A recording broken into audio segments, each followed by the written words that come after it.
très heureuse. Bonsoir à tous.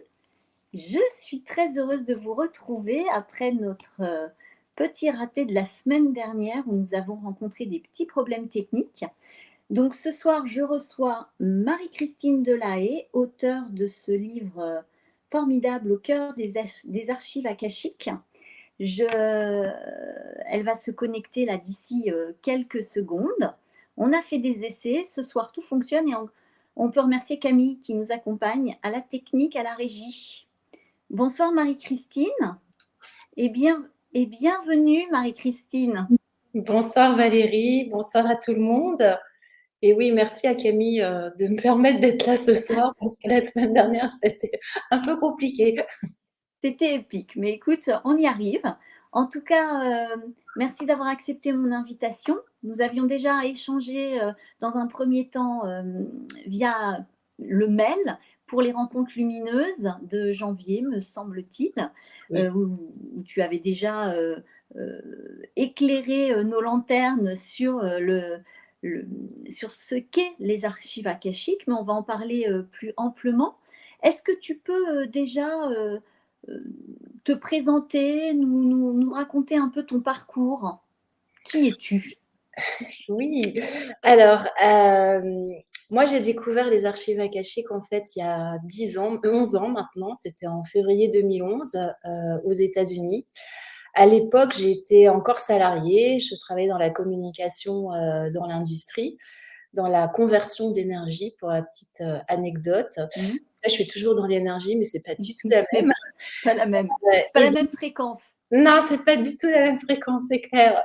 Et du coup, à l'époque, je suivais un parcours en coaching en fait, et puis je suis partie aux États-Unis suivre un colloque de l'école de coaching que je suivais en France, mais qui était une formation en fait d'origine américaine. Et lors de ce colloque de 3 jours, j'ai découvert les archives akashiques. Il fallait s'inscrire en fait à des ateliers et il y en a un qui s'intitulait de mémoire l'approche chamanique de la destinée, chamanique et akashique, je crois, de la destinée. Alors je connaissais un petit peu le chamanisme, j'avais déjà fait quelques expériences. En revanche, je connaissais absolument pas la notion d'archive akashique. Et lors de cette présentation, en fait, dans cet atelier, donc aux États-Unis, à ce moment-là, je sais pas, j'ai ressenti, enfin, le mot que j'ai entendu, c'était connexion. Mmh. Et je sais pas comment dire, il y a quelque chose intérieurement, une espèce de force intérieure qui m'a dit: «C'est ça que tu dois faire». Et là, je me suis dit: «Mais c'est quoi ce truc?» Parce que je comprenais pas, même si la personne qui avait fait la présentation l'avait bien faite, j'ai envie de dire, sauf que mon mental avait rien capté, quoi, avait rien compris. Et je voyais pas du tout en quoi ça consistait. Je ne comprenais pas ce que c'était que canaliser, etc. Enfin, ça me dépassait là royalement, quoi. Et puis, en fait, je suis rentrée en France. Là, j'ai commencé à chercher un petit peu sur le net de quoi il en retournait. J'ai trouvé très, très peu d'informations à l'époque. Donc, je resitue, hein, février 2011, il y a 11 ans. Mmh. Il y avait beaucoup moins d'informations qui circulaient sur Internet, notamment sur ce sujet-là. Et du coup, je me suis empressée de passer à autre chose. Mmh. Et sans compter sur cette petite voix intérieure, insistante, qui 3 semaines plus tard m'a dit il faut que tu trouves, renseigne-toi. Donc, je suis retournée sur Internet et là, je me suis dit bon, cette fois, je vais trouver. Pas tant pour trouver l'information, mais surtout pour que la petite voix elle arrête à l'intérieur de moi, en fait. Et puis là, j'ai trouvé donc de l'information et de fil en aiguille, j'ai contacté donc une personne avec laquelle j'ai suivi un cursus en fait de formation qui se trouve vivre aux États-Unis dans l'État où j'étais allée assister au colloque, qui était la Mmh. Floride. Donc comme quoi les synchronicités C'est étaient bien ça. là. Et puis voilà, j'ai commencé à me former, mais pas du tout dans l'idée de donner des lectures, des archives akashiques après, de faire des séances, pas du tout, du tout en fait.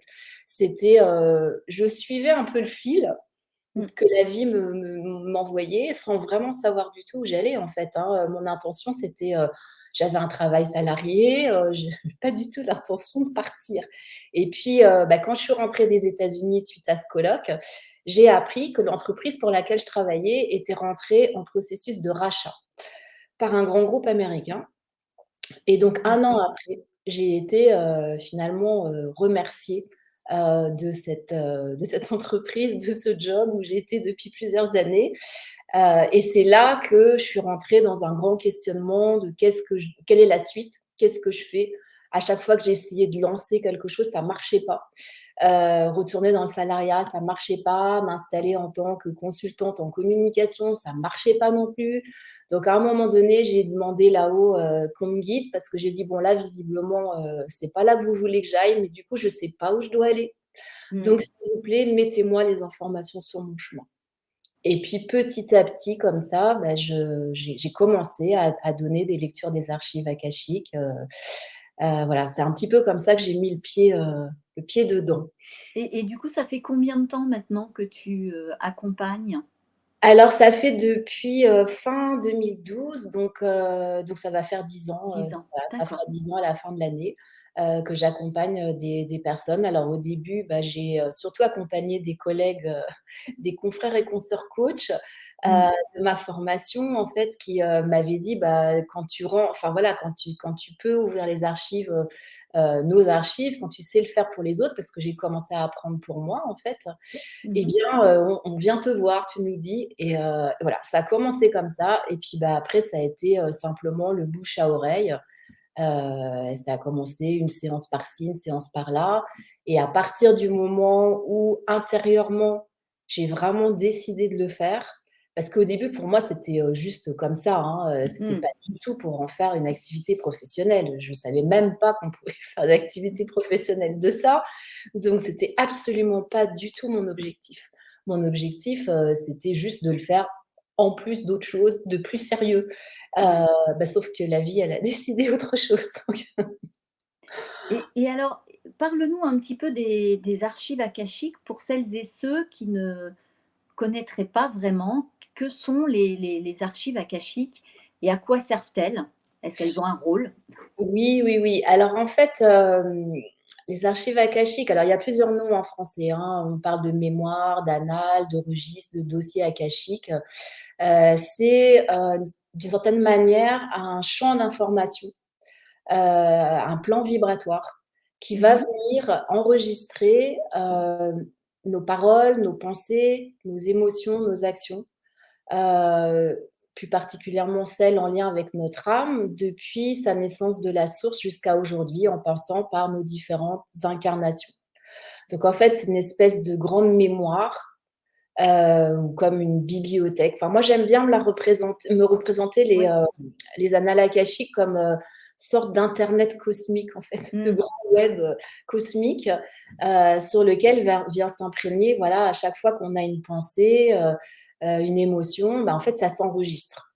Donc on peut, effectivement, retrouver tout le passé, le présent et puis des potentialités futures. Donc on n'est pas du tout sur un axe, de voyance ou de prédiction. On est plus sur un axe de possibilités par rapport à là où on en est à un instant T, parce que, en fonction des choix qu'on va faire à chaque instant, j'ai envie de dire, les lignes de temps, elles vont changer, en fait. Voilà, et Mmh. les lignes de possibilités vont évoluer.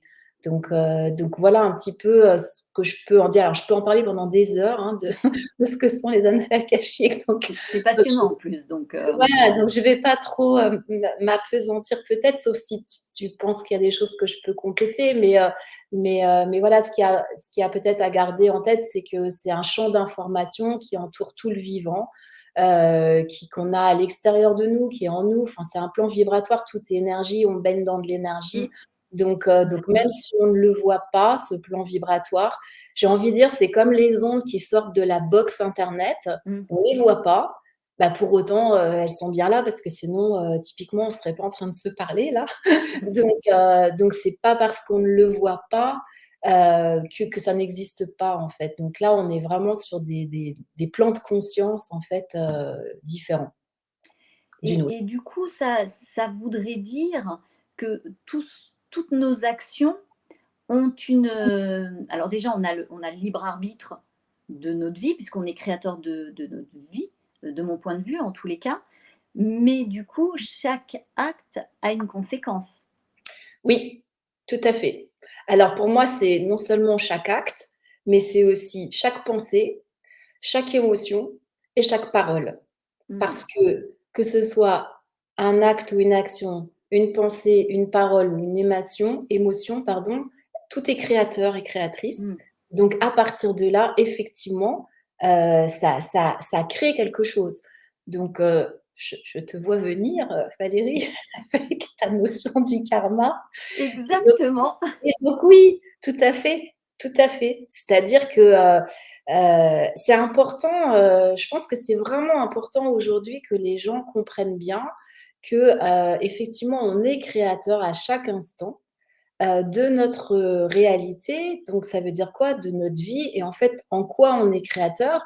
Bah, par nos pensées, par nos émotions, par nos paroles et nos actions. On va pas créer la même chose, on va pas attirer à nous la même chose et donc tout ça, ça va venir effectivement s'imprégner dans ce champ d'information, et il y a une trace quelque part. Mm. Donc c'est là que, moi en tout cas, ma définition du karma, ça serait intéressant, que tu partages la tienne. Mm. Mais moi, ma définition du karma, le karma, il est pas coloré positivement ou négativement, il est ce qu'on en fait et c'est vraiment les conséquences de nos actes, paroles, actions, et émotions, Oui, de mon je point de pense comme toi. C'est-à-dire qu'on entend souvent, de par nos éducations judéo-chrétiennes, culpabilité et punition par oui. rapport au karma. Moi, ça ne vibre pas du tout en moi. J'ai enlevé toute cette partie culpabilité. Pour moi, c'est un enseignement en fait.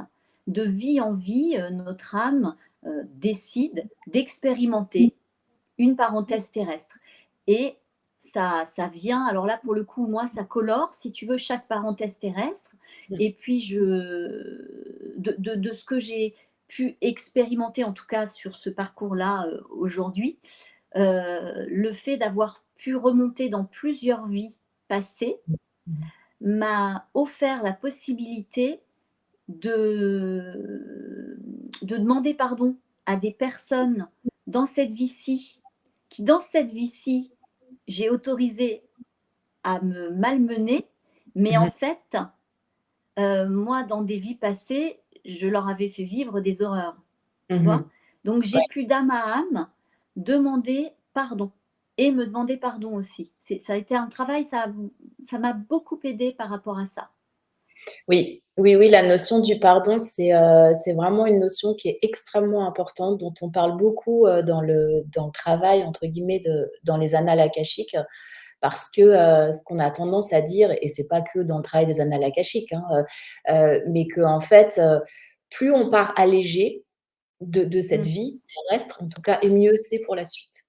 Donc mm, quand on a effectivement des problématiques qui ne sont pas résolues dans cette vie, il y a de fortes probabilités qu'on les retrouve dans une autre vie, sous une forme légèrement différente, mais effectivement avec, bah, les mêmes âmes, mais dans des rôles différents. mm, Donc au lieu que, par exemple, on soit toutes les 2, toi et moi, comme ça, on peut se retrouver, comme, 2 sœurs, mari-femme, et cetera et mm. si on a un truc qu'on n'a pas réglé dans cette vie-ci ensemble, bien, en fait, ça va être une opportunité pour nos âmes de, pouvoir le régler, dans le futur, en fait. Donc oui, oui, tout à fait, c'est une partie, de l'exploration qui est vraiment, libératrice, en tout cas. Ouais.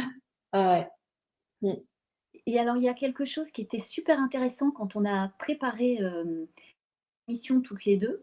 Euh, tu as réveillé quelque chose en moi parce que j'associais souvent justement au karma la libération, le nettoyage, clôturer des choses. Et tu as mis le doigt sur quelque chose d'essentiel aussi, que j'avais probablement occulté, c'est le réveil de potentialité. Oui. Oui, parce qu'effectivement, quand on parle de karma, pense que c'est très inscrit dans l'inconscient collectif, quoi. Quand on parle de karma ou de vie passée, on ne voit que ou essentiellement les côtés négatifs. C'est-à-dire, j'ai des clients qui me disent, pour vivre ce que je suis en train de vivre là dans cette vie, c'est que j'ai vraiment dû mal me comporter avant ou, enfin voilà, qu'est-ce que je suis venue réparer? Et ce que je leur dis, c'est que on vient pas forcément que réparer des choses. C'est encore une fois, je pense qu'on est très imprégné plutôt de cette culture, comme tu disais au départ, judéo-chrétienne, qui ne nous a pas fait que du bien, loin de là.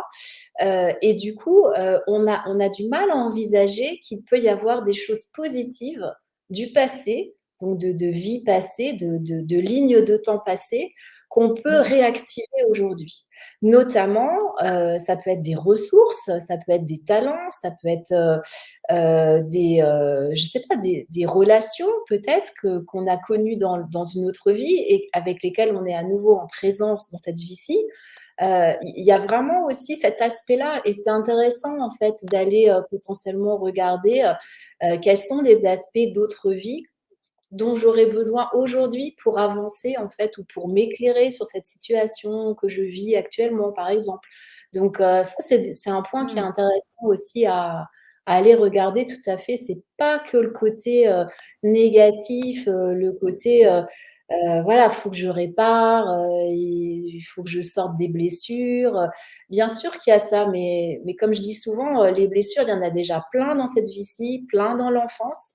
Il y en a encore Mmh. beaucoup dans la généalogie, dans le transgénérationnel. Dans le Déjà, transgénérationnel aussi, oui, tout à ouais, il y fait. en a énormément. Donc, quand on a déjà traité, enfin, quand on a regardé un petit peu déjà ces 2 aspects-là, bon, les vies antérieures, c'est pas forcément le premier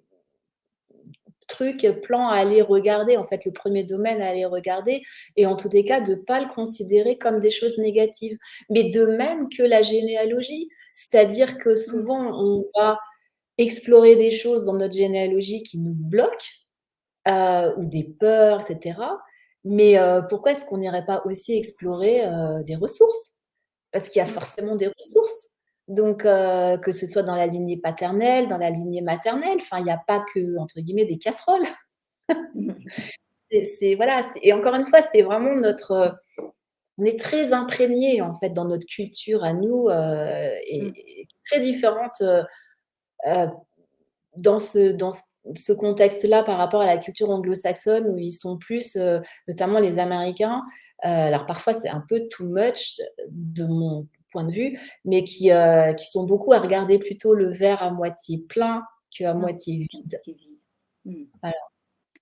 Mais sans en voir le côté, négatif, comme je te disais, moi, sur l'aspect, enseignement, c'est vrai que Oui. c'était aussi pour libérer alors peut-être que dans cette vie-ci, j'avais ce nettoyage-là aussi à faire, tu vois? Mmh mh. Mmh. Et c'est vrai qu'en revanche, on associe beaucoup plus à cette part-là de parce que les gens, quand ils sont en travail aussi, c'est pour, guérir des blessures que viennent aussi Oui, les blessures d'enfance, hein, comme tu disais. Et c'est vrai que ouais. du coup, c'est associé à ça, sans tomber dans le côté, effectivement, punition ou culpabilité. Toi, Mmh. qu'est-ce que ce travail, en fait, t'a apporté concrètement? D'un point de vue Alors, spirituel, hein, j'entends. oui, oui, oui, concrètement, j'ai fait un énorme nettoyage au Karcher. Mmh. Heu, dans ma voilà, notamment sur mes croyances, sur mon conditionnement, en fait, parce qu'on a tous un cadre de référence. On est dans une famille, enfin déjà, on est dans un pays, une culture, potentiellement, des croyances religieuses et cetera. Donc on a un cadre, dès le départ qui va, imprégner énormément de choses, chez le petit enfant qu'on est et si, on ne fait pas un travail dessus plus tard, bah, du coup, on est extrêmement contraint et limité par ce cadre-là. Donc, moi, j'ai fait beaucoup de nettoyage, pour le coup, dans mes archives akashiques, sur mes peurs, sur mes croyances. Voilà, j'ai été remplie de croyances et remplie de peurs. Donc, il y avait un gros, gros travail à faire. Donc, à partir de là, qu'est-ce que j'ai gagné avec ça? J'ai gagné beaucoup de confiance, beaucoup plus de sérénité, la conviction que tout est juste. que tout Mmh. arrive pour une raison, même si je comprends pas sur le moment, même si ça me paraît, terrible, terrifiant, traumatisant et cetera et que ça l'est réellement, hein, et bien, ça me permet assez rapidement de me détacher du problème, en fait, du Mmh. drame, quelque part, qui se joue dans ma vie, de monter, comme d'un cran, d'observer la situation dans laquelle je suis de beaucoup plus loin et de me dire: «OK, bon, là, visiblement, il y a un truc que la vie est en train d'essayer de te dire, donc posons-nous, à tête, reposée et essayons de regarder la situation factuellement. Qu'est-ce qu'elle me raconte? Qu'est-ce que, cette relation ou ce contexte vient réveiller en moi? Sur quel bouton c'est en train d'appuyer? Et du coup, d'où ça vient et qu'est-ce que ça me raconte de moi et de mon histoire, en fait? Et à partir de là, bah, je Mmh. peux aller plus facilement libérer quelque chose. Parce que c'est pas parce que j'ai fait un gros travail de nettoyage, depuis, 10 ans dans mes annales akashiques, déjà depuis, 20, bientôt 25 ans, hein, en dehors des annales akashiques, de toute façon, j'ai déjà commencé depuis très longtemps, que j'ai tout nettoyé, hein, et c'est pas forcément mon Mmh. objectif d'ailleurs et mon intention, hein, mais je considère que, je suis encore en chemin, que je suis en apprentissage et qu'il y a toujours des choses de toute façon à découvrir, à dépasser, des prises de conscience à avoir et des perspectives à élargir. Donc moi, ça m'aide énormément par rapport à ça parce qu'en fait, ça m'a amené un autre niveau de conscience, en fait. Je Mmh. me détache, en fait, des problèmes, très vite, je me dis: «OK, là, attention, ne rentrons pas dans la vague émotionnelle, du truc, regardons plutôt, ce que cette histoire vient me raconter». Et puis à partir de là, bah, je tire des fils, et en général, je vois ce qui se passe en fait. J'ai un autre regard, ce qui me permet de changer ma posture intérieure et à partir du Mmh. moment où je change ma posture intérieure, c'est-à-dire la manière dont je vais regarder les événements, dont je vais y réagir, bah, forcément, je le vis différemment.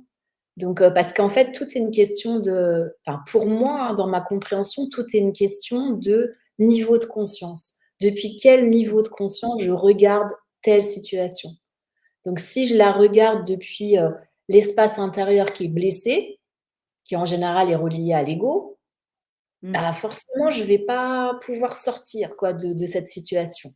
Donc du Mmh. coup, ce que je fais, c'est que, bah, je vais regarder cette partie qui est blessée. J'écoute ce que mon ego, il me dit, hein. Je dis: «OK, d'accord, ah, tu es pas content, ah, ah, ah, OK, d'accord». Et puis après, j'essaye de dépasser le truc quoi et de me mettre, dans une autre posture pour pouvoir aller un cran plus loin, en fait. Donc moi, ça m'a beaucoup, ça m'aide à ce niveau-là. Ça m'a amené énormément plus de sérénité, de Mmh. recul et puis ça me guide, dans mes choix quotidiens, ça me guide, dans ça m'a aussi alors voilà, ça c'est un élément qui est important, ça m'a permis de cheminer de la peur à l'amour. Mmh. Ça veut dire quoi? C'est-à-dire que, C'est je suis beaucoup moins dans mes peurs aujourd'hui et quand j'ai une peur qui se présente, bah, je vais la regarder et je vais lui mmh. parler et je vais lui demander de quoi tu as besoin pour te sentir en sécurité. Parce que la peur, ça correspond à une partie de soi qui a un besoin qui est piétiné. Donc du coup, bah, je lui donne la parole et je lui dis: «À partir de là, qu'est-ce qui se passe? Qu'est-ce que je peux faire pour toi? Comment est-ce que je vais être certaine que c'est OK maintenant pour toi et que je vais pouvoir continuer à avancer tranquillement?» Et petit à petit, bah, tout ça, quand on dépasse tout ça, ça ouvre, en fait, ça ouvre le cœur. Voilà, c'est-à-dire Mmh. qu'on est beaucoup plus dans l'empathie, je l'étais déjà, la sensibilité, je l'étais déjà, mais en tous les cas, ça ouvre vers la compassion, ça ouvre vers l'acceptation. Surtout ça, c'est l'acceptation des personnes, des faits. Voilà, c'est-à-dire les gens, bah oui, ils sont comme ça, je peux pas les changer, et d'ailleurs, de quel droit? Qui suis-je pour changer la Mmh. personne? Parce que, elle correspond pas à ma vision des choses, parce qu'elle fonctionne pas comme moi, bah, pourquoi est-ce que c'est elle qui devrait changer? Donc en fait, c'est simplement j'essaye d'accepter que, OK, elle est comme ça, elle en est là où elle en est et certainement que c'est très juste pour elle et que son chemin, c'est peut-être pas de me rejoindre sur certains aspects et que c'est OK. Voilà. Mmh. Heu, Toi, tu parles de plan de conscience, moi je parle de fréquence en fait et je dis toujours il y a, Mmh. hem, là, est-ce que je suis sur la fréquence de l'ego, de mon petit vélo qui mouline dans la tête comme j'aime, à l'appeler, ou que c'est avec la fréquence de mon âme et du coup, si c'est la fréquence de mon âme, pour moi, c'est la fréquence de l'amour inconditionnel où là, tout est juste, où il y a aucune souffrance, où tout est OK Ouais, et du ouais. coup, ça allège complètement. Mais comme toi, je me permets d'accueillir mon émotion, quand si c'est de la colère. En général, rien que le fait de parler à mon ego, ça dédramatise parce qu'au final, je finis par rigoler toute seule, quoi. Après avoir pleuré, ou m'être énervée, j'en ris tellement je vois l'image de ce petit vélo qui pédale tout seul et qu'au fond, c'est pas si grave, même si la situation peut paraître sur le papier euh, intolérable, injuste. Au fond, il y a d'autres solutions et ça fait effectivement, ça offre une possibilité d'accueillir, mais de lâcher prise aussi et de prendre de la hauteur. Mmh. Oui, oui, moi, en fait, l'ego, euh, je me le représente un petit peu comme un petit enfant capricieux qui est là et Mhm. puis qui tape du pied. Et puis que tant que je l'écoute pas, il va taper du pied de plus en plus fort. Il va hausser la voix. Alors soit dans de la colère, dans de la tristesse, dans de la frustration, dans de l'irritation, enfin voilà, ou dans de la peur. Ouais. Et je dis souvent en séance à mes clients, c'est un petit peu comme si voilà, vous avez un enfant, là, vous êtes en train de discuter avec votre copine, et puis votre enfant, il dit maman, maman, et puis pas maintenant, tu vois bien, je suis occupée, reviens plus tard. Maman, maman, eh ben, Mhm. tant qu'on ne s'est pas occupé de lui, qu'on lui a pas dit, ok, qu'est-ce que tu veux, qu'on lui a pas donné de l'attention, eh ben, il ira pas faire autre chose. Et une fois il a pu exprimer son besoin, après, bah, il vit sa vie, quoi. Et nous, la nôtre. Mhm. Mais en fait, c'est vraiment ça. C'est pour ça que c'est important de reconnaître ses émotions, de reconnaître ses peurs et de leur donner la parole quelque part, parce que ce ne sont que des parties de nous, en fait. C'est comme je dis souvent, on est un peu comme une boule à facettes. Et donc, bah, l'ego, c'est une facette, l'enfant intérieur, c'est une facette, l'artiste en soi, c'est une facette, la magicienne, c'en est une autre, etc., etc. Donc, à un moment donné, bah, Mhm. c'est important de donner la parole à tout le monde et de réunir tout le monde parce que sinon, bah, c'est comme les pièces d'une maison, elles vont être fermées les unes après les autres et je vais me retrouver à vivre dans 2 pièces alors que j'en ai 25, quoi. Donc forcément, je Mhm. suis hyper à l'étroit et je peux pas être dans ma vie dans ces cas-là. Je comprends. Et alors, du coup, comment se passe une séance pour la lecture des mémoires akashiques, Alors, des comment archives se passe akashiques? une séance?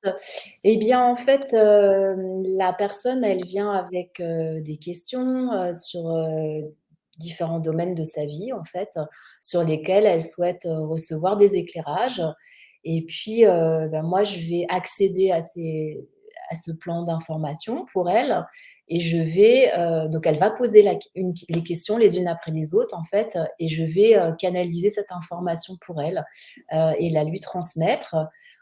Ce qui peut aussi se produire, c'est que quand on est notamment dans des questionnements autour de peurs, de croyances ou des schémas répétitifs, des choses dont on a besoin de se libérer, eh bien, on va demander au guide, en fait, comment faire.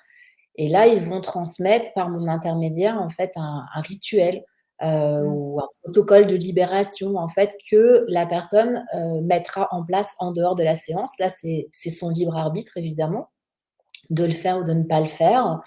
Et donc là, c'est quelque chose qui va l'aider, en fait, à… Alors déjà, l'information qu'elle reçoit en séance, parfois, ça génère déjà un espèce de relâchement intérieur, enfin ouais, de détente. Enfin, il y a quelque chose qui s'ouvre.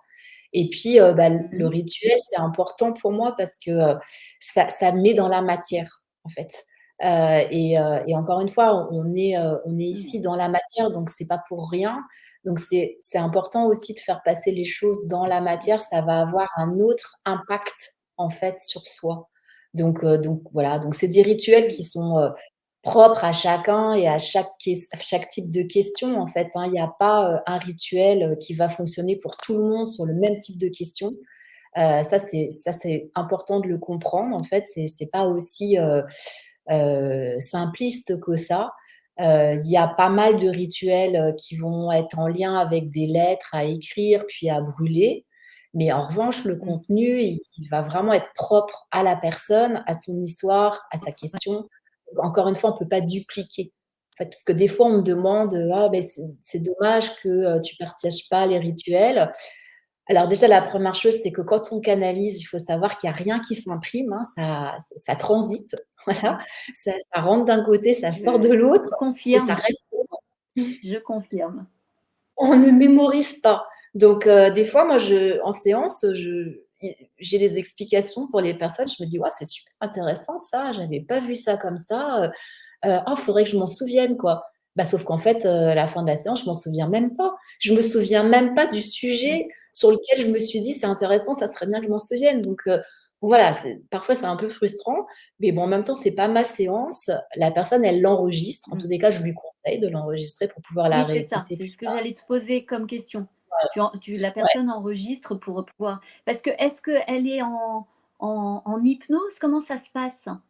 Non, la personne, elle est, comme là, en fait, Ouais, on est en face à face, en fait, donc moi, je travaille exclusivement, par téléphone, Skype ou comment dire? Signal, FaceTime, enfin tous ces ces outils-là, internet. Mais en fait, on est, comment dire? En posture assise, complètement conscient. C'est moi qui vais me mettre plus en état, modifié de conscience, en fait, pour d'accord. pouvoir m'ajuster et m'aligner sur cette fréquence. Voilà. Le la Mmh. la personne qui vient, elle est, en état de veille ordinaire et donc je conseille effectivement d'enregistrer parce qu'il y a beaucoup d'informations qui sont transmises. Donc bah, c'est un petit peu comme quand tu suis une formation, c'est compliqué d'être à la fois dans l'écoute active et de prendre des notes en même temps. Donc là, moi, D'accord. je Mmh. conseille franchement l'enregistrement, ce qui fait que quand, notamment, bah, il y a les protocoles de libération, la personne, elle peut vraiment être présente, et écouter, avec toute son attention et ensuite elle va réécouter, elle va pouvoir mettre en place les choses et puis ce qu'il faut pas oublier, c'est que non seulement il y a les informations de la séance, mais il y a cette vibration aussi Mmh. et la vibration, il y a des personnes qui vont la palper, voilà, qui vont la ressentir. Maintenant, c'est pas parce que tu la ressens pas qu'elle est pas là, hein, mais il y a des personnes qui vont plus les Exactement, oui, ressentir oui. et le fait qu'il y ait l'enregistrement, bah, ça va replonger dans ces énergies. Donc c'est quand même des énergies Mmh. de les annales akashiques, c'est un plan vibratoire qui vibre quand même assez haut, hein, donc c'est des énergies Oui. d'amour inconditionnel, de Mmh. bienveillance, ils sont là pour nous aider, pour nous soutenir, pour nous guider, donc il y a pas de jugement, elle va pas dire, «Ah bah, il serait peut-être temps que tu te réveilles, hein, parce que voilà». Non, enfin, c'est pas ça du tout l'énergie, donc il y a pas, ça c'est bien, ça c'est pas bien, parce que comme tu sais bien, sur ces plans-là, il y a pas de jugement, tout est expérience. Non. Donc voilà, Mmh. donc oui, c'est important selon moi en tout cas, d'enregistrer. Mmh. Et la séance dure combien? C'est des grosses séances, non? C'est des séances qui durent 1 heure, En moyenne? voilà et Ah, oui, en 1 heure. Je pensais moyenne que ça pouvait et durer plus longtemps. pardon? Je pensais que ça durait plus longtemps, tu vois? Sur des séances de travail Non, c'est comme des ça. séances d'1 heure parce que déjà en 1 heure, il y a beaucoup, beaucoup d'informations qui sont transmises et ce que j'ai remarqué, c'est que, si tu vas au-delà, souvent, même en tant que client, au bout d'un moment, tu satures. Il y a déjà beaucoup Mmh. d'informations, en fait, donc ça a pas trop de sens. Et puis à un moment donné, ben, voilà, tu as du mal à intégrer les choses, Mmh. donc ça dure 1 heure. Après ça peut être 1 h 10, ça peut un petit peu déborder, mais voilà, moi, je limite à Mmh. 1 heure parce que c'est déjà assez dense. Je vois un commentaire: «Bienvenue Ève, Ève Lumière». Quel beau nom. Y Ouais. a-t-il une différence avec la reconnexion, Marie-Christine? Alors, je suppose que Ève, tu parles de la reconnexion d'Eric Pearl. Je ne saurais pas répondre parce que je connais cette technique de nom, mais je n'ai pas suivi de formation. Oui, elle confirme bien que c'est la reconnexion d'Eric Pearl. Mmh. Voilà, je me suis pas plus penchée sur cette technique, donc en fait, je ne peux pas répondre malheureusement à la question. Je ne saurais pas dire quels sont les points communs ou les différences. De toute façon, alors ce que je peux dire quand même, je pense sans trop prendre de risques, c'est que ce n'est probablement pas la même énergie, sauf si dans la reconnexion d'Eric Pearl, il est proposé d'aller sur le plan akashique. Sinon, ça risque de pas être la même vibration. Après, enfin, je veux dire, c'est pas grave en soi, hein, que ce soit pas la même vibration, Mmh. c'est pas ça le message que j'essaie de passer. C'est simplement que du coup, la vibration, la qualité vibratoire n'est pas la même, donc la nature de l'information n'est probablement pas la même. De ce que je sais de la Mmh. reconnexion, on peut faire des soins avec. Je ne sais pas s'il y a des échanges de questions-réponses. Ça, j'en sais rien. Je sais qu'on peut faire des soins, oui. Voilà, c'est tout ce que je peux, je sais pas si tu connais toi Valérie, Non, Mmh. non, je pourrais pas éclairer non plus, je ne connais pas. Ouais, On va ouais. revenir à ton livre qui est Oui. paru donc aux éditions, Lotus et l'éléphant du groupe, Hachette. Comment Mmh. est-il né cet ouvrage et à qui s'adresse-t-il en fait? Alors comment il est né? Ça c'est intéressant comme question. En fait, par une multitude de synchronicités. Alors j'ai eu ce message en novembre 2012 que j'allais écrire un livre. Donc ça Mmh. faisait quoi, à peine une année que je j'étais dans voilà, que j'explorais le sujet. Donc moi, écrire un livre, je me suis dit: «Oui, bah, OK, on verra plus tard» et en plus, j'ai pas eu l'information que c'était sur ce sujet-là que je devais écrire un livre, hein. Ça aurait Mmh. été trop simple. Voilà, on m'a dit: «Tu vas écrire un livre». OK, bon, très bien. Et ça revenait régulièrement et je disais toujours: «Oui, mais je vais écrire un livre sur quoi? Enfin, j'ai rien à dire de particulier, qu'est-ce que je vais pouvoir, raconter d'intéressant?» Bon, ce que beaucoup de personnes, se disent quand elles ont un livre potentiellement, en vue, donc j'ai laissé, couler le temps, merci Sylvie, de ton commentaire, sur mon Mmh. livre. Donc j'ai laissé filer le temps et puis évidemment, les messages étaient de plus en plus insistants et en 2018, j'ai eu, une succession de synchronicités, de répétitions, je me souviens notamment, d'un moment où j'étais dans le TGV, et donc devant moi, il y avait un homme, derrière moi, il y avait une dame et il se trouve qu'ils se connaissaient, ils savaient pas qu'ils étaient dans le même train et dans le même wagon, hein, donc ils se sont retrouvés là: «Bonjour, comment tu vas?» et tout et moi j'étais au milieu donc je participais à la conversation, involontairement, hein et puis: «Alors tu en es où de ton livre?» «Ah bah oui, bah mon éditeur, machin et tout» et moi j'étais là au milieu et je me suis dit: mais qu'est-ce que je fais? Enfin, mais pourquoi il me parle de livres, d'éditeurs?» Je me suis dit: «Mais c'est bizarre quand même», donc je suis en plein milieu d'une conversation. Bon, il y a eu ça. Après en méditation, ça revenait, Mmh. enfin, il y a eu plein de synchronicités comme ça. Jusqu'à ce que sauf que j'avais toujours pas écrit une ligne, hein, j'avais toujours pas commencé parce que je ne savais pas par quel bout le prendre ce livre et pourtant, l'écriture, j'avais pas la peur de la page blanche parce que j'avais travaillé pendant 10 ans en communication avant, donc j'adorais écrire depuis toujours, donc pour Oui. moi, c'était pas ça le point de blocage. Sauf que j'avais pas, l'angle, je savais pas comment démarrer en fait et quand, Mmh. j'étais en entreprise et que j'écrivais des articles, bah, tant que je savais pas l'angle, bah, de toute façon ça démarrait pas. J'avais beau avoir de la matière, il y a rien qui sortait quoi et là je sentais pas quel était l'angle, bon voilà, je trouvais pas et je voulais pas y mettre trop d'efforts intellectuels. Je me disais que c'était pas possible, ça devait pas se passer comme ça, donc j'attendais. Et puis un beau jour de novembre 2018, je reçois en séance. À l'époque, je recevais encore à Paris, en fait, j'avais des séances en présentiel. Donc je reçois une cliente et puis voilà, on fait la séance. Donc au cours de cette séance, je comprends qu'elle est éditrice. Et donc à la fin, une fois qu'on a eu terminé, je me suis dit, quand même, là, la vie t'envoie une éditrice dans ton salon, il y a peut-être un truc à comprendre, quoi. Donc il faut peut-être que tu lui en parles là, c'est peut-être le moment. Donc j'ose, je lui dis: «Mais vous êtes éditrice?» Je savais pas trop quoi lui dire, en fait. Donc je lui dis: «Dans quel domaine?» Elle me dit: «Bah, je suis éditrice, chez Hachette, dans le domaine de la spiritualité et l'ésotérisme».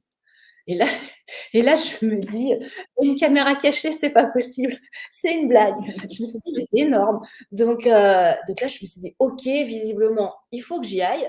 Donc j'ai dit, écoutez, ben moi j'ai la demande de mes guides depuis de nombreuses années d'écrire un livre. Et elle me dit, sur les archives akashiques. Je lui dis, bah oui. Et elle me dit, ah oui, bah ah oui, mais ça serait une bonne idée, etc. Ben, je dis, oui, mais le problème, c'est que je sais pas par quel bout le prendre. Et donc elle me dit: «Bah, voilà, vous pourriez expliquer, ce que c'est, à quoi ça sert, comment vous y accédez?» Enfin, voilà, les questions classiques qu'on me pose effectivement, en interview aujourd'hui et avant quand je donnais Mmh. des conférences dans les salons, bien-être. Et donc je lui dis: «Ah bah oui, bah finalement, oui, bah ça je sais, c'est ce que je fais quand je suis en conférence». Donc je me suis dit: «Ah oui, bah si c'est ça, ah d'accord, OK». Bon, en fait, ça a commencé comme ça, quoi. Donc, alors elle me dit: «Bon, maintenant, il va falloir que je convainc en interne, parce que bon, les archives akashiques quand même, c'est un sujet, c'est pas fréquent, et cetera, je sais pas comment ça va être accepté en interne». Alors moi, intérieurement, je me suis dit: «Oh bah ça m'inquiète pas, hein, parce qu'alors, si l'univers m'envoie une éditrice spécialisée dans la spiritualité et l'ésotérisme, c'est pas pour que ça se fasse pas, ou alors j'ai rien compris sur rien depuis des années». Et je me dis: «Bon, c'est possible, hein, pourquoi pas?» Mais ça m'étonnait quand même. Et en fait, voilà, ça s'est fait comme ça, Mmh. et donc après, bah, j'ai commencé l'écriture, et tout s'est enchaîné. Et ce livre, l'intention de ce livre, en fait, c'était pas tant d'expliquer ce qu'étaient les archives akashiques, comment on y accédait, comment on posait ses questions. Ça, c'était plus la phase introductive quand même, mais l'intention de ce livre, c'était de partager les enseignements que j'avais canalisés, les enseignements de sagesse que Mmh. j'avais canalisés pendant plus de 18 mois, où voilà, les guides m'expliquaient l'ouverture du cœur, la joie, l'enfant intérieur, les peurs, les croyances, voilà, où ils m'ont tout expliqué, enfin tout, c'est un peu prétentieux, mais ils m'ont expliqué beaucoup de choses. Et donc j'en ai des cahiers, des cahiers, des cahiers. Et donc en fait, bah, là, j'ai repris tous mes cahiers, j'ai tout ressorti, j'ai tout étiqueté par thème. Et puis ensuite, bah, j'ai essayé d'ordonner ça, voilà, d'en faire quelque chose de cohérent. Et cette collection chez Le Lotus et l'éléphant, c'est la collection Voix positive. Et en fait, c'est une collection pratique. Donc ça s'adresse à tout le monde et notamment à des personnes qui n'en ont jamais entendu parler. C'est un peu le principe de la collection. C'est un accès facile, à des personnes qui potentiellement ne connaissent pas le sujet. Mais pour autant, même les personnes qui connaissent le sujet, heu, peuvent apprendre des choses, Peuvent notamment, apprendre bah, des en choses. lien avec Mmh. les enseignements. Mmh. Et alors une question, est-ce qu'on peut, seul ouvrir notre livre des archives akashiques ou il est quand même plus sage d'être accompagné? Alors, on peut tout à fait, ouvrir ses propres, accéder à ses propres, son livre de vie, hein, cette bibliothèque akashique, pour soi. On peut tout à fait le faire. Je ne sais pas s'il est plus sage de faire appel à quelqu'un. En tous des cas, pour certaines personnes, ça sera plus confortable, ça sera plus Mmh. facile, parce que, encore une Plus fois, même si rassurant tout le monde aussi? peut y accéder, c'est vrai que je l'ai pas dit ça, mais tout le monde peut Mmh. y accéder potentiellement.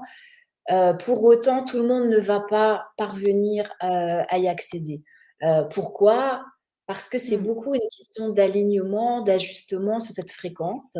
Et donc, typiquement, bah, moi, j'accède à cette fréquence-là, mais par exemple, je cause pas encore avec les fées comme toi, tu vois. Mmh. Donc, peut-être qu'un jour, j'arriverai à m'aligner sur la fréquence des fées, mais c'est pas mon cas aujourd'hui. Donc, Probablement. mais je suppose que tout le monde peut y accéder, comme tout le monde peut accéder aux Mmh. annales akashiques, bah, tout le monde ne va Tout à pas fait. y accéder. Voilà, Mmh. ce que j'en comprends, c'est que, généralement, les personnes qui accèdent aux annales akashiques aujourd'hui, c'est quelque chose qu'elles ont dans la mémoire de leur âme, c'est quelque chose qu'elles ont déjà fait avant, en fait. Mmh. Voilà, donc on peut y accéder soi-même, on peut aller voir quelqu'un. La seule différence, c'est que quand on le fait soi-même, il va falloir passer outre son mental, en fait. Et ça, c'est le C'est gros ça. obstacle. Mmh. Quand on Mmh. canalise, que ce soit les anges, les archanges, les fées ou autres, c'est de dépasser son mental, en fait, et d'être Mmh. certain, de faire confiance que l'information vient pas du mental, en fait. Donc ça peut vraiment être l'obstacle. Mmh. Et puis c'est rassurant pour certaines personnes de se sentir encadrées, en fait. Oui, oui. Oui, oui, moi j'ai des personnes qui viennent et puis après qui vont potentiellement, le faire par elles-mêmes. Ou il y en a Mmh. qui ont essayé de le faire par elles-mêmes et puis, elles n'y sont pas arrivées, ou alors même si elles y arrivent, bah, elles aiment bien de temps en temps, venir me voir, ou quelqu'un d'autre, hein, je suis pas la seule à le faire, pour avoir d'autres types d'informations, ou peut-être avoir des confirmations, Mmh. voilà, parce que encore une fois, ce plan vibratoire, à l'intérieur, il y a plusieurs strates, en fait. Donc, Mmh. on va accéder aux strates qui correspondent à notre vibration. Donc, si, une personne accède à ses propres annales akashiques et va voir une praticienne ou un praticien en lecture des archives akashiques, cette personne, en tant que praticien, peut accéder à une autre strate parce que sa vibration va être différente. Donc c'est en ça que ça peut être intéressant. Voilà, c'est, en fonction de Comme soi, on avec va les pas avoir, voyants et les médiums, d'ailleurs. oui, on va pas avoir accès Mmh. au même rayon, rayonnage, dans la Mmh. bibliothèque, voilà. Donc il y avait une question, je crois, Il y avait une qui est question de Maïté. de Maïté. Ouais. Oui, Maïté, que je Quand il apparaît salue, une qui information dans nos archives, est-il possible qu'elle change par la suite? oui, alors Maïté, bonsoir. Maïté, c'est une de mes clientes qui se trouve au Brésil, donc je suis très, touchée que Maïté soit présente ce soir avec nous. Alors, est-il possible que cette information change? C'est une bonne question. On m'a déjà demandé s'il était possible que les informations s'effacent. Alors, je vais essayer de répondre, sachant que je n'ai pas toute la connaissance sur le sujet, je ne prétends pas l'avoir. Par rapport à ma compréhension des choses, ce qui peut changer, en tout cas, c'est notre regard sur cette information. C'est-à-dire, notre vécu, potentiellement notre émotion en lien avec cette information. Est-ce que pour autant l'information peut s'effacer, peut se modifier? Je ne sais pas. Ça, franchement, humblement, je ne saurais pas le dire. Je ne suis pas certaine, mais peut-être que certains ont l'information et que c'est possible. Une chose est sûre, c'est que nous, on peut changer notre regard sur l'information. Mmh. Ça, c'est C'est certain. ça. Mmh. Et du coup, ça va Hem, changer ce qu'on va créer dans notre mmh. réalité.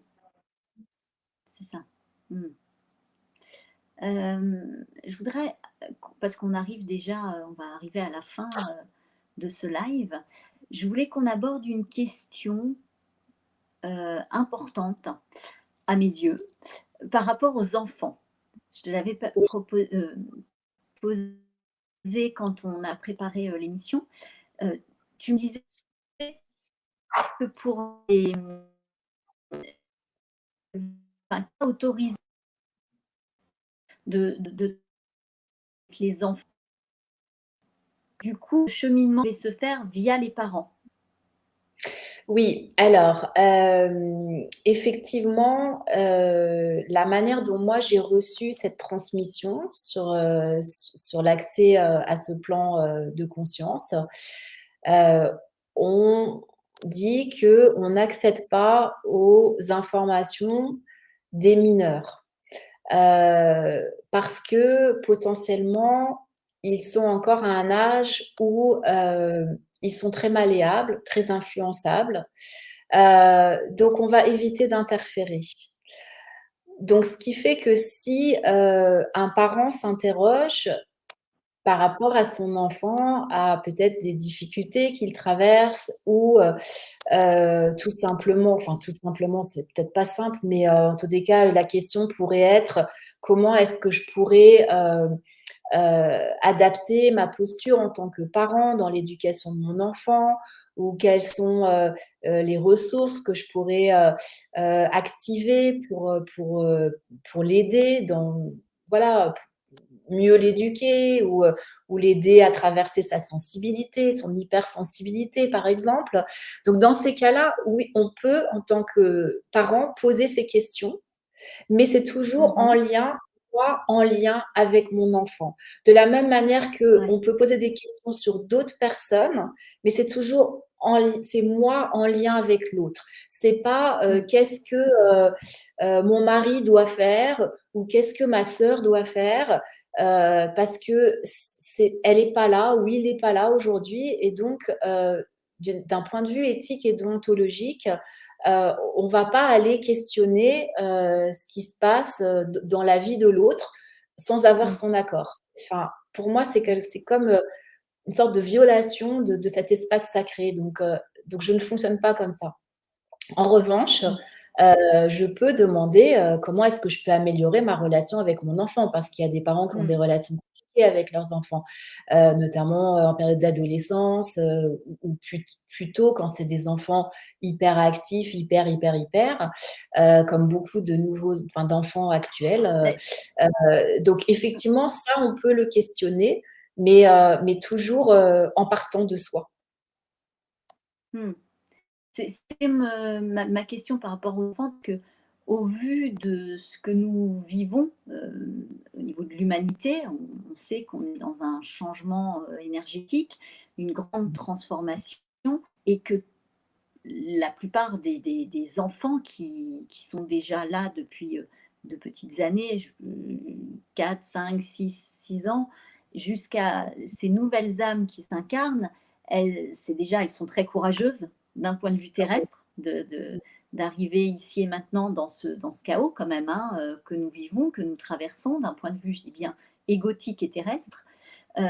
Et du coup, je me disais, comment on peut les aider justement à... Parce que ces âmes sont là pour nous apporter aussi beaucoup de lumière. Elles ont un rôle au point de vue de leur fréquence de l'amour. Enfin, moi, c'est ce que les fées, en tout cas, certaines de mes petites copines m'ont transmis. Et je me disais, comment les accompagner pour gagner du temps, pour que ce soit aussi facilité, parce que je trouve ça tellement courageux euh, de, de, de, de s'incarner ici et maintenant.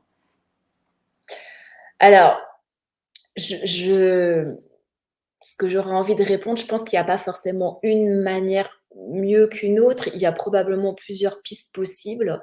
Il y a certainement une chose qui est importante, c'est de ne pas, à mon sens, stigmatiser l'enfant, voilà, s'il est hypersensible ou, hyper émotif ou hyper agité. C'est plutôt de se questionner de voilà, c'est plutôt à nous de nous adapter. Mm. Et ces enfants qui arrivent aujourd'hui, ils ne sont pas venus, pour s'adapter à nos cases à nous. Ils sont venus pour en créer des nouvelles. Mm. Donc en fait, c'est pas eux qui sont, inadaptés. Alors peut-être ça va un peu, bousculer, certaines personnes, ce que je dis, mais ça c'est mon décryptage, hein. Encore une fois, ça n'engage que moi. Pour moi, ils sont venus pour nous montrer autre chose et c'est à nous de nous adapter, c'est à Oui, nous c'est ça. de Mm. d'élargir en fait, notre perspective, d'élargir notre niveau de conscience, pour essayer de les intégrer au mieux, en fait. Ce qui est important, c'est que quand on a un enfant qui dialogue avec un ami invisible, avec voilà, qui dit oh bah tiens, il y a mamie là qui est assise à côté, elle dit que ceci ou cela. Bah, ce qui est important, ce qui serait bien, c'est de ne pas se moquer de lui en fait, parce que quand on se moque d'un enfant, c'est comme si on lui envoyait le message que il raconte n'importe quoi. Donc il n'est pas crédible et ça va venir après entacher sa confiance en lui, son estime de lui et sa valeur. Donc ça serait mieux quand même de lui dire OK et d'accord, et ben écoute, sache que moi je ne la vois pas mamie là, je n'entends pas non plus ce qu'elle est en train de te dire, mais je te crois. Parce qu'aujourd'hui, il y a quand même Mmh. énormément de témoignages, de voilà, de dialogues, avec les défunts et puis pas que. Donc à partir de là, c'est une invitation, à ouvrir, ouvrir, ouvrir, peut-être à créer des réseaux avec d'autres parents qui ont des enfants aussi avec ces aptitudes-là, parce que c'est pas simple pour les parents, hein, j'entends bien, hein, c'est pas simple. Moi, j'ai déjà eu des parents qui sont venus en me disant, voilà, mon enfant, il voit, il entend, mais je sais pas comment l'accompagner, je sais pas quoi faire, bah, après, il y a pas nécessairement une manière mieux que l'autre, encore une fois, mais je pense que c'est déjà Mmh. de lui dire: «OK», c'est de l'écouter. C'est pas de le pointer du doigt parce qu'il va être pointé du doigt déjà à l'école, avec ses camarades, et ça va être compliqué. Donc si à la maison, il peut pas s'appuyer sur papa, maman ou sur l'un des 2, en qui, il peut avoir confiance et il peut se déposer et qu'on lui dise pas qu'il a un problème, qu'il est anormal, qu'il faut qu'il arrête, bah, je pense que ça pourrait l'aider. Mmh. Et puis nous C'est de aussi, l'accueillir, bah, en fait. accueillir, oui, accueillir parce que ces enfants, ils sont là pour nous enseigner. Les enfants, pas Mmh. que ceux-là, les enfants, la nature, les animaux, les arbres, tout est là pour nous enseigner. D'accord? Nous, on croit que parce qu'on est des adultes, Le vivant sous toutes ses tout formes. le vit. Voilà. On croit Mmh. que nous, parce qu'on est adulte, on sait mieux que les enfants. Et puis, comme on a un raisonnement intellectuel, bah, on est plus intelligent qu'un arbre, et cetera, ou qu'un animal. Mais eux, ils ont une autre forme d'intelligence. Et l'ouverture, d'essayer de rentrer en communication avec et d'accepter ça, de s'ouvrir. Parce que Mmh. sinon, on marche avec des œillères, en fait, et c'est dommage. On se prive de plein de choses. Mmh. Mmh, mmh, mmh, mmh, mmh. C'est sûr. Alors, je rappelle, ton livre «Au cœur des archives akashiques» est paru, chez Lotus et l'éléphant du groupe Hachette. Il y a d'autres projets à venir? Oui, il y a d'autres projets à venir, mais pour l'instant, je ne souhaite pas en parler, plus en détail en tout cas. Donc, il y a un projet, oui, qui doit D'accord. paraître normalement en septembre, ça par contre, je peux le dire. Et un autre, qui paraîtra soit en fin d'année, soit en début 2023. Ça va un petit peu dépendre de, voilà, le temps de fabrication, là, ça dépend plus de moi. En tous les Mmh. cas, moi, j'ai rendu mes copies Mmh. chez mon éditeur maintenant. Et voilà, donc chacun son tour pour y contribuer. Et oui, voilà, donc il y a 2 ouvrages là qui sont, 2 projets qui sont en cours en tout cas. Et puis il y en aura probablement d'autres parce que je continue à recevoir, des informations, Des mais des fois il me faut informations. un petit peu de temps pour me mettre en mouvement. Donc voilà, donc je vais Beh, voir un petit peu comment ça va se présenter. j'espère qu'on aura le plaisir d'en parler et que tu nous présentes ces nouveaux bébés. Eh ben, avec joie, surtout que je pense que, voilà, le format devrait te Ah, titiller, te j'ai plaire. coupure, J'espère. une coupure. Ah, t'as une coupure, moi non. Est-ce que c'est J'ai bon? perdu Marie-Christine. Je ne sais Ah, pas si vous m'entendez. Ah, ça y est, est-ce j'ai que retrouvé tu Marie-Christine. m'entends, Valérie? Ouais. Marie-Christine, tu m'entends? Oui, je t'entends, Valérie. C'est peut-être qu'il est temps de Allô, allô? conclure. Oui?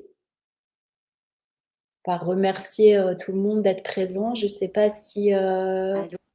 Camille peut intervenir, s'il y a un problème.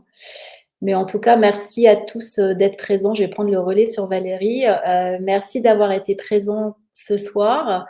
Et puis, merci à toutes les personnes qui nous écouteront aussi en replay. Si vous avez des questions, bah, vous pouvez nous joindre via nos pages, donc Valérie Mottet ou moi sur ma page Facebook Archives Akashiques, Marie-Christine Delay Archives Akashiques, ou sur ma page, mon site internet. Voilà, merci à tous et je me permets de conclure ce live. Bonne soirée à tous. Merci bien.